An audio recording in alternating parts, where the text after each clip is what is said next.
In the West Virginia special primary elections, the acting governor scored a big win. Earl Ray Tomblin took Saturday's Democratic gubernatorial primary with 40% of the vote. Republican businessman Bill Maloney won the GOP primary, getting 45% of the vote. Testimony in the trial of former Illinois Governor Rod Blagojevich is nearly over. He's accused of trying to sell or trade Barack Obama's vacated U.S. Senate seat. Today, his longtime friend John Wyma will be cross-examined, who has been cooperating with the FBI. The prosecution is expected to wrap up its witness this week. An Ohio congressman is one of the few members of Congress that has seen the death photos of Osama bin Laden. U.S. Representative Tim Ryan describes the corpse as pretty gruesome. Ryan told a Youngstown newspaper the photos showed bin Laden as his body was being cleaned, wrapped, and prepared for burial at sea. An arrest warrant has been issued for Muammar Gaddafi, his son, and brother-in-law. The chief prosecutor of International Criminal Court cited possible crimes against humanity when he requested the warrants this morning. Authorities believe Gaddafi personally ordered attacks on unarmed civilians. This comes in the wake of rebel forces pushing Gaddafi's forces further out of Misrata, the country's third biggest city. Misrata has been the focus of an international aid effort to help thousands of civilians caught in the fighting. A 3-month revolt against Gaddafi has greatly affected the country's oil prices. Now a spokesman for Libya's largest petroleum company says it will not produce oil until the war ends. The information director of the Arab Gulf Oil Company stopped production out of fear of another attack by Gaddafi's forces. The space shuttle Endeavour is now in space for its final mission. The shuttle launched from the Kennedy Space Center this morning. Endeavour has been used for 25 missions over nearly as many years. U.S. Representative Gabriel Gifford's husband, Mark Kelly, is commanding the shuttle on its mission to the International Space Station. The launch was supposed to happen last month, but was delayed because of a problem with the heater aboard the ship. The Endeavour is scheduled to return June 1st. U.S. cattle inspectors are leaving Mexico because of drug-related violence. The stations have now been moved to Texas. Cattle raisers say they're concerned the change could increase the number of cattle diseases that could spread to the United States. A murder investigation is underway in Guatemala after 27 bodies were discovered on a farm near the Mexican border. 2 women and 25 men were found on a farm, and most were decapitated. A Guatemalan army spokesman couldn't rule out that the killings were related to drug trafficking, but nothing has been confirmed. The government has sent hundreds of troops to the region over concerns that a major drug cartel is overtaking towns and threatening residents. Many murders in Guatemala are never solved. The head of the International Monetary Fund pled not guilty yesterday to charges that he raped a New York hotel employee. Dominique Strauss-Kahn was arrested on Saturday after being accused of assaulting a 32-year-old woman at a hotel near Manhattan. The woman picked the IMF chief out of a lineup early on Sunday. His attorney says he is now undergoing a physical and forensic exam. Strauss-Kahn is believed to be the current president Nicolas Sarkozy's biggest challenger in the upcoming election. Temperatures were lower over the weekend, but is May going to keep heating up? Brad Evans has this week's outlook. Did the rain keep the Bobcats from a victory on the diamond over the weekend? We'll catch you up when Athens Midday returns. Impacts of flooding along the Mississippi River are not nearly over for the residents in Memphis, Tennessee. Roads are still flooded, forcing people to leave their cars stranded and use boats to get around. There are no concerns about what the effects will be when the water recedes. Cracks, potholes, and sinkholes will be a huge problem for the city in the near future. The water has been over the road for about a week now. Rescue crews traveling on the roads are forced to use an amphibious road and water vehicle.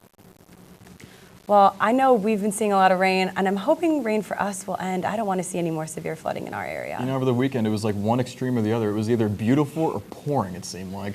Well, thankfully, Brad Evans joins us. Brad, what can we expect for the next couple of days? We know it's wet out there right now and cloudy, and it's going to be like that for the next couple of days until the end of the week when we will start to clear up. Taking a look outside right now, it's cloudy, you can tell. uptown Athens. There's a city building. It's 49 degrees. And it's going to stay, that's relatively low compared to what we have been. It was upwards of 88 and 90 degrees at the end of last week. So, it's definitely cooled down a little bit. For today, our humidity right now is 91%, and that's pretty close. The air is saturated. When we reach 100%, that's when it starts raining. Our wind is at 4 miles an hour right now, and we could experience gusts between 5 and 10 miles an hour. The pressure is at 29.72 inches of mercury and is steady. And visibility right now is at 4 miles. It's cloudy and foggy outside, so just pay attention. Our daily averages are 75 and 52. We won't quite get that high today. Our records were 93 and 37. Those are safe as well. Sunrise this morning, the sun wasn't out, but it would have risen at 6:14 a.m. And then sunset tonight is going to be at 8:36, but we probably won't see that as well. And a look at temperatures around the region, and like I said, Athens is at 49. You can tell everyone is mostly in the 40s. Cincinnati's at 50, Toledo's at 51 over here. And like I said, it's just colder, a lot colder than we have seen. We're almost 20 degrees below average today. And around the state, looking at Ohio radar, this is all of the rain that's been coming through the area for the past few hours. Here's Athens County. So this is going to continue to move on up from the south, and we see this weird kind of rotation that we don't usually see. So that is definitely causing some, difficulties for us. And at our national radar, this is the system that we're seeing, that we're experiencing in Ohio. A little bit more. These were the showers that we saw over the weekend and the last few days. And then over back here in the west is what we're going to be experiencing later this week. And for your day planner, it's going to be 52 degrees when you're picking the kids up from school today.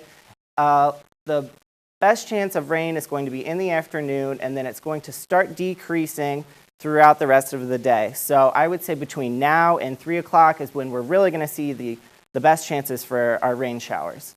Tonight around dinner time, it's going to be 54. That's going to be our high for today. Still a chance of rain. We can't rule that out yet. And then tonight, if you're going out, you're definitely going to need a sweater or a jacket. And be sure to bring your umbrella because you never know when those pop-up showers will come around. And tonight, it's going to be 42 degrees. We have spotty showers once again. We just can't rule out that stray shower because of the way these systems are moving. And 42 degrees tonight. Tomorrow, it's going to be 58 degrees, a little bit warmer, a lot like today. Tomorrow is going to be the best chance for us to see some rain in the next few days. And a look at our 4-day forecast now. I'm going to say my pick day this week is going to be Friday. You have to hold on for the next few days, but the weekend is definitely going to clear up and it's going to be sunny and warm again. So we're looking forward to that. All right, thanks, Brad. I can't wait for the weekend then. I love the sunshine. Well, there are plenty of things to do in the area, even if it does rain. Check out if you can have fun and stay dry in today's community calendar.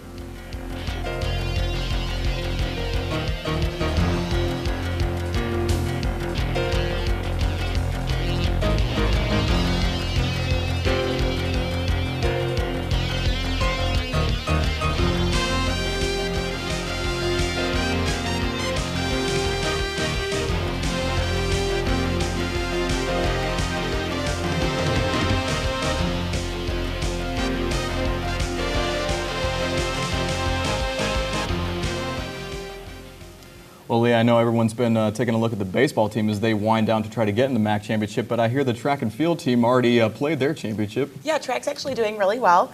The Ohio track and field team placed 9th at the MAC championship for the second consecutive season. Senior Annie Beecham scored 18 points for the team, winning the 5,000-meter event and placing second in the 10,000-meter event. She'll compete at the NCAA East Regional Meet beginning May 25th. The Ohio softball team lost a pair of hard-fought games on Sunday to Western Michigan in the MAC tournament finals to bring their season to a close. The Bobcats conclude the season with a record of 26 wins and 23 losses overall. A rainy weekend and even a lightning delay didn't stop the Bobcat baseball team from finishing a series against Akron.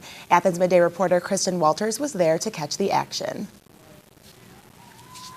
Ohio baseball had a rough start to the series against the Akron Zips over the weekend, but pulled out 2 wins in the end.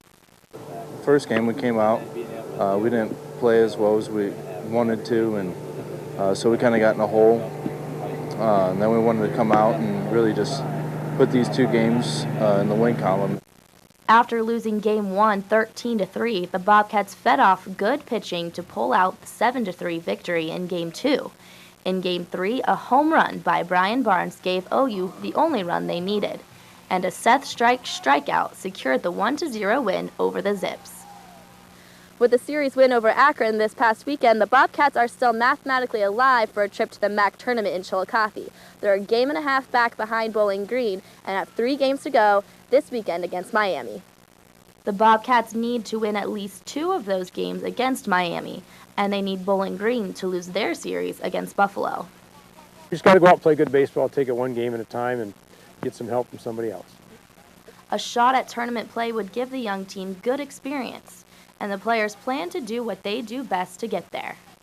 We do have a young team, but they're all good ball players, and so I mean, playing ball is what we do.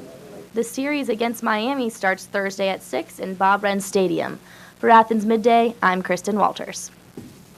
Thanks, Kristen. Ohio's record is now 25-26 overall and 9-15 in the Mid-American Conference. The Columbus Dispatch reported that it has obtained an email in which the Ohio High School Athletic Association details alleged violations by Harvest Preparatory School. The allegations include the use of 2 football players who should have been academically ineligible but had their grades changed. In the email, the association spelled out plans to bar the school from postseason games through the 2012-2013 school year. The Cincinnati Reds closed out a 3-game sweep last night, beating the St. Louis Cardinals 9-7. Jay Bruce and Brandon Phillips each drove in a pair of runs as Cincinnati completed their first home sweep of the Cardinals since September 2007. Pitcher Francisco Cardero retired the first 2 batters to record his 7th save of the season.